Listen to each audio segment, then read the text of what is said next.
الرحمن اللہ کے نام سے شروع جو بڑا مہربان نہایت رحم والا ہے۔ السلام علیکم دوستو، یوٹیوب میں خوش آمدید ناظرین۔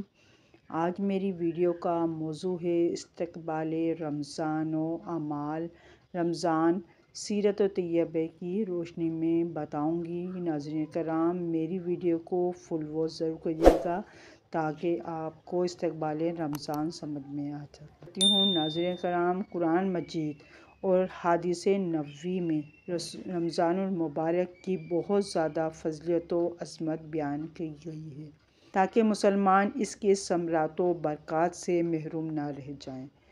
روزہ لغوی و اصطلاحی معنی ہیں۔ روزے کو عربی زبان میں صوم کہتے ہیں۔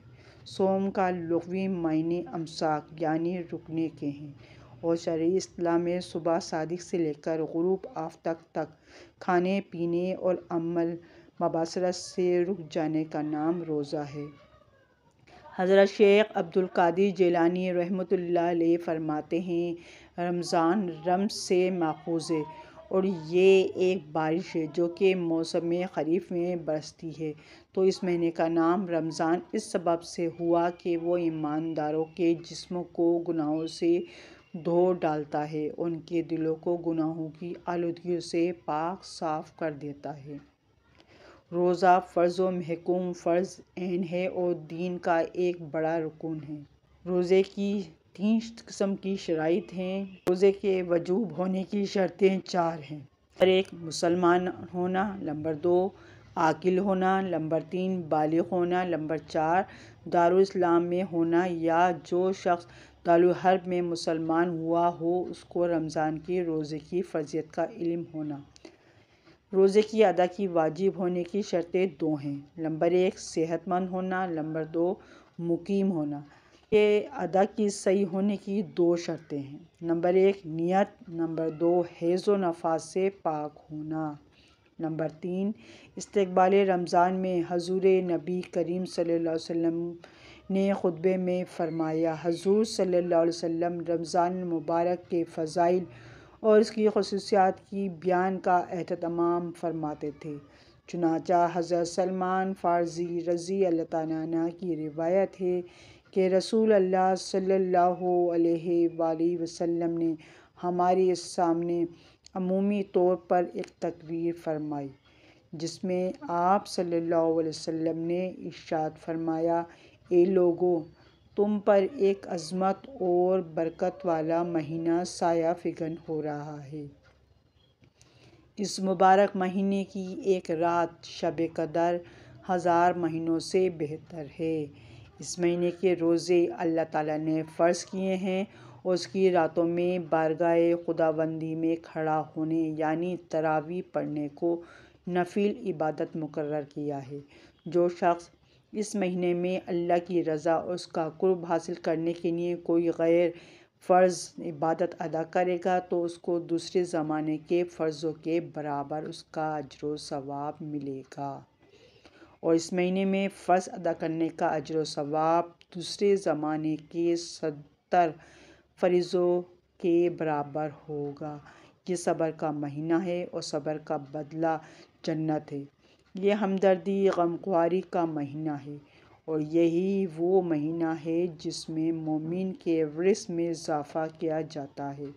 جس نے اس مہینے میں کسی روزہ دار کو اللہ کی رضا اور اجر و ثواب حاصل کرنے کے لیے افطار کرایا تو یہ عمل اس کے گناہوں کی مغفرت اور آتش دوزخ سے آزادی کا ذریعہ ہوگا، اور اس کو روزہ دار کے برابر اجر و ثواب دیا جائے گا کہ روزہ دار کے اجر و ثواب میں کوئی کمی کی جائے گی۔ آپ صلی اللہ علیہ وسلم نے عرض کیا گیا، یا رسول اللہ صلی اللہ علیہ وسلم، ہم میں سے ہر ایک کو افطار کرانے کا سامان میسر نہیں ہوتا، تو کیا غربا اس عظیم ثواب سے محروم؟ آپ صلی اللہ علیہ وسلم نے ارشاد فرمایا کہ اللہ تعالیٰ یہ اجر و ثواب اس شخص کو بھی دے گا جو دودھ کی تھوڑی سی لسی پر یا صرف پانی ہی کے گھونٹ پر کسی روزہ دار کا روزہ افطار کرا دے، اور جو کوئی اس روزے دار کو پیٹ بھر کر کھانا کھلا دے تو اس کو اللہ تعالیٰ میرے حوض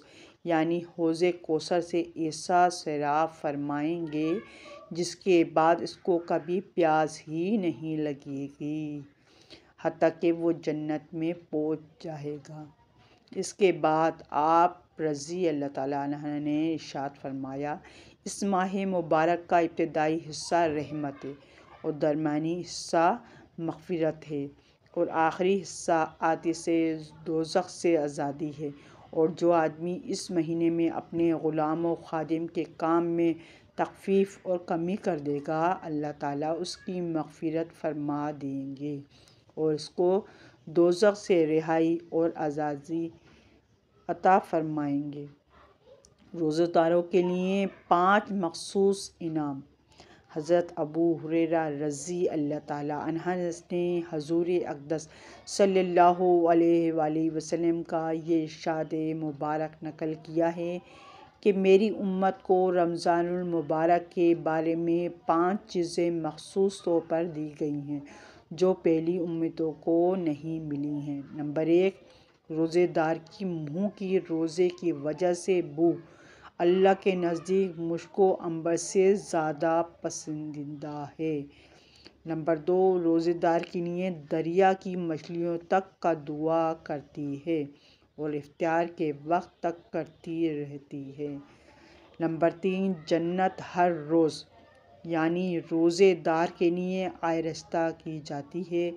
پھر حق تعالیٰ جل شانہ فرماتے ہیں کہ قریب ہے کہ میرے نیک بندے یعنی دنیا کی مشقتیں پھینک کر تیری طرف آئیں۔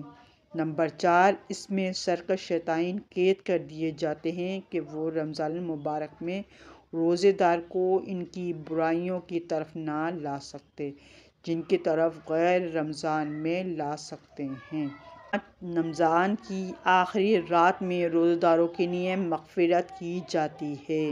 صحابہ کرام رضی اللہ تعالیٰ عنہ نے عرض کیا کہ کیا شب مغفرت شب قدر ہے؟ حضور نبی کریم صلی اللہ علیہ وآلہ وسلم نے ارشاد فرمایا، نہیں، بلکہ دستور یہ ہے کہ مزدور کو کام ختم ہونے کے وقت مزدوری دے دی جاتی ہے۔ سحری کرنے میں برکت ہے۔ حضور نبی کریم صلی اللہ علیہ وآلہ وسلم کا ارشاد مبارک ہے کہ اللہ تعالیٰ اس کے فرشتے سحری کھانے والوں پر رحمت نازل فرماتے ہیں۔ حضرت عبداللہ بن حارث رضی اللہ تعالیٰ عنہ نقل کرتے ہیں کہ میں حضور صلی اللہ علیہ وسلم کی خدمت اقدس میں حاضر ہوا۔ اس وقت آپ صلی اللہ علیہ وسلم سحری نوش فرما رہے تھے۔ آپ صلی اللہ علیہ وآلہ وسلم نے فرمایا کہ یہ ایک برکت کی چیز ہے جو اللہ تعالیٰ نے تم کو عطا فرمائی ہے، اس کو مت چھوڑنا۔ ناظرین کرام، روزہ چھوڑنے پر وعید۔ حضور صلی اللہ علیہ وسلم کا ارشاد ہے کہ جو شخص بغیر کسی شرعی عذر کے ایک دن بھی رمضان کا روزہ چھوڑ دے تو رمضان کے علاوہ وہ پوری زندگی بھی روزے رکھے وہ اس کا بدل نہیں ہو سکتے۔ ناظرین کرام، روزہ غیبت اور رزق حرام سے روکتا ہے۔ حضور نبی کریم صلی اللہ علیہ وآلہ وسلم نے ارشاد فرمایا کہ بہت سے روزے دار ایسے ہیں کہ ان کو روزے کے بدلے میں سوائے بھوکا پیاسا رہنے کے کچھ حاصل نہیں ہوتا، اور بہت سے شب بیدار ایسے ہیں کہ ان کو رات کے جاگنے کی یعنی کی غیبت و چغلی کے ذریعے اور حرام مال کے ساتھ اس کو افطار کر کے اس کے ثواب سے محروم ہو گیا۔ ناظرین کرام، 3 آدمیوں کی دعا رد نہیں ہوتی۔ حضور نبی کریم صلی اللہ علیہ وآلہ وسلم کا ارشاد مبارک ہے کہ 3 آدمیوں کی دعا رد نہیں ہوتی۔ 1، روزے دار کی افطار کے وقت، دوسرے عادل بادشاہ کی دعا، اور تیسرے مظلوم کی دعا جس کو حق تعالیٰ شانہ بادلوں سے اوپر اٹھا لیتے ہیں اور آسمان کے دروازے اس کے لیے کھول دیے جاتے ہیں، اور ارشاد ہوتا ہے کہ میں تیری ضرور مدد کروں گا۔ ناظرین کرام، روزے داروں کے لیے جنت کا مخصوص دروازہ ہے۔ حضرت سہیل بن سعد رضی اللہ تعالیٰ عنہ سے روایت ہے کہ حضرت محمد مصطفیٰ صلی اللہ علیہ وآلہ وسلم نے ارشاد فرمایا کہ جنت کے دروازوں میں ایک خاص دروازہ ہے جس کو باب الریان کہا جاتا ہے۔ اس دروازے سے قیامت کے دن صرف روزے داروں کا داخلہ ہوگا، ان کے سوا کوئی اس دروازے سے داخل نہیں ہو سکے گا۔ اس دن پکارا جائے گا کہ کدھر ہیں وہ بندے جو اللہ کے لیے روزہ رکھتے تھے اور بھوک پیاس کی تکلیف اٹھایا کرتے تھے؟ وہ اس پکار پر چل پڑیں گے، ان کے سوا کسی اور کا اس دروازے سے داخلہ نہیں ہو سکے گا۔ جب روزے دار اس دروازے سے جنت میں پہنچ جائیں گے تو یہ دروازہ بند کر دیا جائے گا، پھر کسی کا اس سے داخل نہیں ہو سکے گا۔ ناظرین کرام، روزہ اور قرآن کی شفاعت۔ روزہ اور قرآن یعنی قیامت کے روز بندے کے حق میں شفاعت کریں گے۔ روزہ عرض کرے گا، اے رب، میں نے اس شخص کو دن میں کھانے پینے اور خواہشات نفس سے روکے رکھا، تو اس کے حق میں میری سفارش قبول فرما۔ اور قرآن یہ کہے گا، اے پروردگار، میں نے اسے رات کے وقت سونے اور آرام کرنے سے روکے رکھا، لہٰذا اس کے حق میں میری سفارش قبول فرما۔ چنانچہ یہ روزہ اور قرآن دونوں کی شفاعت بندے کے حق میں قبول کی جائے گی اور اس کے لیے جنت اور مغفرت کا فیصلہ فرما دیا جائے گا۔ ماہ سیام میں حضور نبی کریم صلی اللہ علیہ وآلہ وسلم کے معاملات، عبادت و ریاضت اور مجاہدہ میں عام دنوں کی نسبت بہت اضافہ ہوتا ہے۔ اس ماہ مبارک کی خصیص اور محبت اپنے عروج پر ہوتی ہے۔ اسی شوق اور محبت میں آپ صلی اللہ علیہ وسلم راتوں کا قیام بھی بڑھا دیتے۔ رمضان المبارک میں درج ذیل معاملات حضور نبی کریم صلی اللہ علیہ وسلم کی سیرت طیبہ کا حصہ ہوتے ہیں۔ نمبر 1، کثرت و عبادت و ریاضت۔ ام المومنین سیدہ عائشہ صدیقہ رضی اللہ تعالیٰ عنہ سے مروی ہے، جب ماہ رمضان شروع ہوتا ہے تو رسول اللہ صلی اللہ علیہ وسلم کا رنگ مبارک متغیر ہو جاتا ہے، آپ صلی اللہ علیہ وسلم کی نمازوں میں اضافہ ہو جاتا ہے، اللہ تعالیٰ سے گڑ گڑا کر دعا کرتے اور اس کا خوف طاری رکھتے۔ نمبر 2، سحری و افطاری۔ رمضان مبارک میں حضور نبی اکرم صلی اللہ علیہ وسلم کا معمول مبارک تھا کہ آپ صلی اللہ علیہ وسلم اپنے روزے کا آغاز سحری کھانے اور اختتام جلد افطاری سے فرمایا کرتے تھے۔ حضرت انس بن مالک رضی اللہ تعالیٰ عنہ سے مروی ہے، سحری کھانے کے متعلق آپ صلی اللہ علیہ وآلہ وسلم نے فرمایا، سحری کھایا کرو کیونکہ سحری میں برکت ہے۔ ایک اور مقام پر حضرت ابو قیس رضی اللہ تعالیٰ عنہ نے حضرت عمرو بن العاص رضی اللہ تعالیٰ عنہ سے روایت کیا ہے کہ حضور نبی کریم صلی اللہ علیہ وآلہ وسلم نے فرمایا، ہمارے اور اہل کتاب کے روزوں میں سحری کھانے کا فرق ہے۔ نمبر 3، قیام اللیل و تلاوت قرآن۔ رمضان المبارک میں آپ صلی اللہ علیہ وسلم کی راتیں تواتر و کثرت کے ساتھ نماز میں کھڑے رہنے، قرآن مجید کی تلاوت، تسبیح و تحلیل اور ذکر الہی میں محویت سے عبادت ہیں۔ نماز کی اجتماعی صورت جو ہمیں تراویح میں دکھائی دیتی ہے، اسی معمول کا حصہ ہے۔ حضور نبی اکرم صلی اللہ علیہ وسلم نے رمضان المبارک میں روزے کی فضیلت کے بارے میں فرمایا، جس نے ایمان و احتساب کی نیت سے رمضان کے روزے رکھے اور راتوں کو قیام کیا، وہ گناہوں سے اس طرح پاک ہو جاتا ہے جس دن وہ بطن مادر سے پیدا ہوتے وقت گناہوں سے پاک تھا۔ نمبر 4، کثرت و صدقات و خیرات۔ حضور نبی کریم صلی اللہ علیہ وسلم کی عادت مبارکہ تھی کہ آپ صدقات و خیرات کثرت کے ساتھ کیا کرتے اور ثقافت کا یہ عالم تھا کہ کبھی کوئی سوالی آپ صلی اللہ علیہ وسلم کے در سے خالی واپس نہ جاتا۔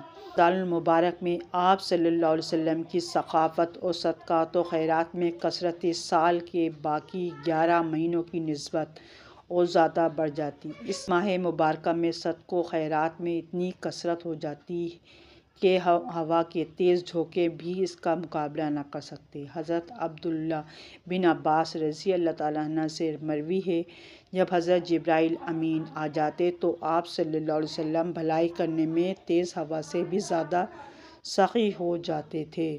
جبرائیل علیہ السلام اللہ تعالیٰ کی طرف سے پیغام محبت لے کر آتے تھے۔ رمضان المبارک میں چونکہ وہ عام دنوں کی نسبت کثرت سے آتے تھے، اس لیے حضور نبی کریم صلی اللہ علیہ وسلم ان کی آنے کی خوشی میں صدقہ و خیرات بھی کثرت سے کرتے۔ اعتکاف۔ رمضان المبارک کے آخری 10 دنوں میں آپ صلی اللہ علیہ وسلم کا اعتکاف کرنے کا معمول مبارک تھا۔ ام المومنین حفیظ کائنات حضرت سیدہ عائشہ صدیقہ رضی اللہ تعالیٰ عنہا سے مروی ہے کہ حضور نبی کریم صلی اللہ علیہ وسلم رمضان المبارک کے آخری 10 دن اعتکاف کرتے تھے، یہاں تک کہ اللہ تعالیٰ کے حکم سے آپ صلی اللہ علیہ وسلم وصال فرما گئے۔ اسی طرح ایک دوسری روایت جو کہ حضرت سیدنا ابو ہریرہ رضی اللہ تعالیٰ عنہ سے مروی ہے کہ حضور نبی کریم صلی اللہ علیہ وسلم ہر سال رمضان المبارک میں 10 دن اعتکاف فرماتے تھے، اور جس سال آپ صلی اللہ علیہ وسلم کا وصال مبارک ہوا اس سال آپ صلی اللہ علیہ وسلم نے 20 دن اعتکاف فرمایا۔ ناظرین کرام، ہمیں اللہ تعالیٰ سے اس ماہ مبارکہ میں اپنے لیے، اپنے نظیر و اقارب کے لیے اور وطن عزیز پاکستان کے لیے، پورے عالم اسلام کے لیے دعائیں مانگنی ہیں کہ اللہ تعالیٰ ہم سب کو ایمان، صحت، تندرستی، سلامتی، عافیت عطا فرمائے، آمین یا رب العالمین۔ ناظرین کرام، اگر آپ کو میری ویڈیو پسند آئی ہو تو میرے چینل کو سبسکرائب کریں، بیل آئیکن پر آل کریں تاکہ میری ہر آنے والی ویڈیو کا نوٹیفیکیشن سب سے پہلے آپ کو مل سکے۔ اللہ حافظ۔